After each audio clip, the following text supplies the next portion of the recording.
नमस्कार विद्यार्थी मित्रांनो, सहज अध्ययनमध्ये तुमचं स्वागत आहे। दिलेली दोन चलातील रेषीय समीकरणे आज आपण क्रेमरच्या पद्धतीने सोडवणार आहोत। मग त्यासाठी अगोदर काय करूयात, जी दिलेली दोन्ही समीकरणे आहेत ती एकाखाली एक अशी लिहून घेऊयात। पहिलं समीकरण आहे 6x - 4y = -12 आणि दुसरं समीकरण आहे 8x - 3y = -2। आता ह्या दोन्ही समीकरणांवरून आपण a1 b1 c1 आणि a2 b2 c2 ह्यांच्या किमती काढूयात। तर पहिल्या समीकरणातील पहिल्या चलाचा जो सहगुणक असतो तो असतो a1, म्हणून a1 = 6। पहिल्या समीकरणातील दुसऱ्या चलाचा जो सहगुणक असतो तो असतो b1, म्हणून b1 = -4 आणि पहिल्या समीकरणातील जे स्थिर पद असतं ते असतं c1, म्हणून c1 = -12। आता आपण दुसऱ्या समीकरणाचा विचार करूयात। तर दुसऱ्या समीकरणामध्ये पहिल्या चलाचा जो सहगुणक असतो तो असतो a2, म्हणून a2 = 8। दुसऱ्या समीकरणातील दुसऱ्या चलाचा जो सहगुणक असतो तो असतो b2, म्हणून b2 = -3 आणि दुसऱ्या समीकरणातील जे स्थिर पद असतं ते असतं c2, म्हणून c2 = -2। आता ह्या किमतींवरून आपण निश्चयकाच्या किमती काढूयात। म्हणून इथे लिहायचं आहे d बरोबर, इथे दोन उभ्या रेषा। आता आपण फक्त निश्चयक काढणार आहोत। मग तेव्हा काय करायचं, पहिल्या चलाच्या सहगुणकांचा स्तंभ आणि दुसऱ्या चलातील सहगुणकाचा स्तंभ ते लिहायचे। तर पहिल्या चलातील सहगुणकाचा स्तंभ काय आहे, a1 a2, ते इथे लिहून घ्या a1 a2। दुसऱ्या चलाच्या सहगुणकाचा स्तंभ काय आहे b1 b2, तो इथे लिहून घ्या। आता हे जे घटक लिहिले आपण त्या घटकांच्या किमती भरूयात। तर पुन्हा इथे दोन उभ्या रेषा, a1 ची किंमत आहे 6, a2 ची किंमत आहे 8, b1 ची किंमत आहे -4 आणि b2 ची किंमत आहे -3। आता हे सोडवण्यासाठी आपण काय करतो, तर आपण नेहमी इथे तिरकस गुणाकार करतो। म्हणून इथे तिरकस गुणाकार करायचा, तर 6चा तिरकस गुणाकार होणार -3 सोबत, म्हणून इथे लिहून घ्या 6 × -3। सूत्रानुसार इथे वजाबाकीचं चिन्ह येईल आणि उरलेल्या दोन्ही घटकांचा आता तिरकस गुणाकार होणार, तर -4 × 8। आता हा गुणाकार करून घेऊयात। तर बघा इथे काय येतं, साहित्रिक 18, मात्र हे वजा चिन्ह असल्यामुळे -18। आता इथे बघा काय होतंय, 4 8 32, मात्र कंसाच्या आत आणि कंसाच्या बाहेर वजा चिन्ह असल्यामुळे वजा गुणिले वजा अधिक होणार, त्यामुळे हे झाले +32। आता ही बेरीज करून घ्या।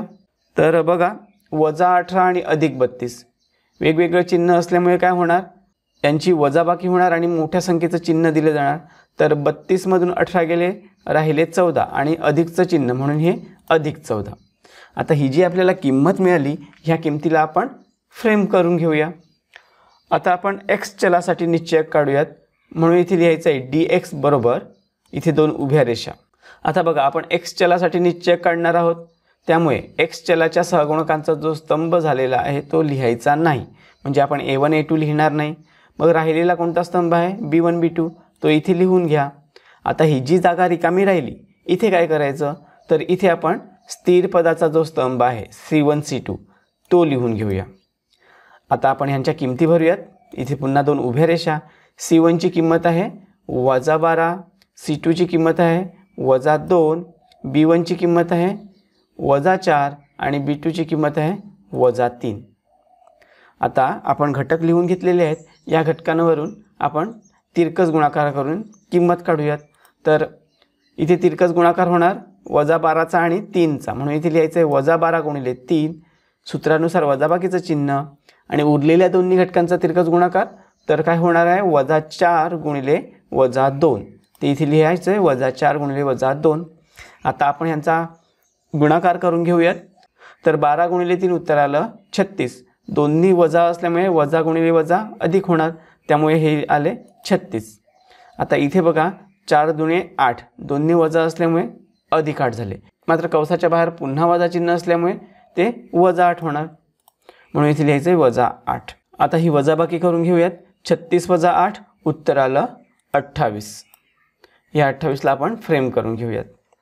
आता आपण dy ची किंमत काढूयात। तर dy बरोबर, इथे पुन्हा दोन उभ्या रेषा, इथे देखील तोच नियम, आपण ज्या चलासाठी निश्चयकाची किंमत काढणार आहोत त्या चलाच्या सहगुणकांचा स्तंभ लिहायचा नाही, म्हणून b1 b2 लिहायचं नाही। मग उरलेल्या चलाचा स्तंभ लिहा a1 a2। आणि ही जी जागा रिकामी राहिली तिथे आपण स्थिर पदाचा स्तंभ लिहायचा C1 C2 बरोबरचं चिन्ह, पुन्हा 2 उभ्या रेषा. आता ह्यांच्या किमती भरूयात. A1 ची किंमत आहे 6, A2 ची किंमत आहे 8, C1 ची किंमत आहे -12 आणि C2 ची किंमत आहे -2 बरोबरचं चिन्ह. आता पुन्हा इथे तिरकस गुणाकार, तर 6 गुणिले -2 वजाचं चिन्ह आणि -12 गुणिले 8 हा गुणाकार करून घेऊयात. 6 दुणे 12, मात्र हे वजा चिन्ह असल्यामुळे -12. इथे 12 8 96, कंसाच्या आत आणि कंसाच्या बाहेर वजा चिन्ह असल्यामुळे ते अधिक झालं, तर इथे +96. इथे वेगवेगळी चिन्ह आहेत म्हणजे क्रिया होणार वजाबाकीची आणि मोठ्या संख्येचं चिन्ह जाणार.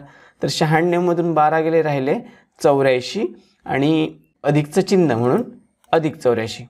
आता ह्याला देखील आपण फ्रेम बनवून घेऊयात. आपल्याला आता dx आणि dy ची किंमत मिळाली, मात्र आपल्याला किंमत काढायची आहे x आणि y ची. तर इथे पुढे लिहून घ्या. क्रेमरच्या नियमानुसार x बरोबर dx भागिले d.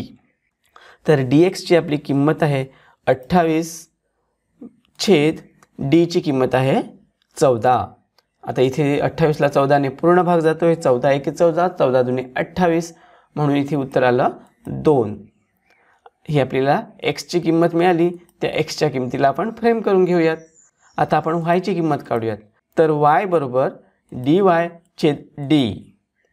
आता dy ची आपल्याला किंमत मिळाली आहे 84 छेद d ची किंमत आहे 14. आता इथे देखील 84 ला 14 ने पूर्ण भाग जातोय. 14 1 14, 14 6 84, म्हणून इथे उत्तर आलं 6. ह्या 6 किमतीला देखील आपण फ्रेम तयार करून घेऊयात. तर बघा आपल्याला x आणि y यांच्या किमती मिळालेल्या आहेत.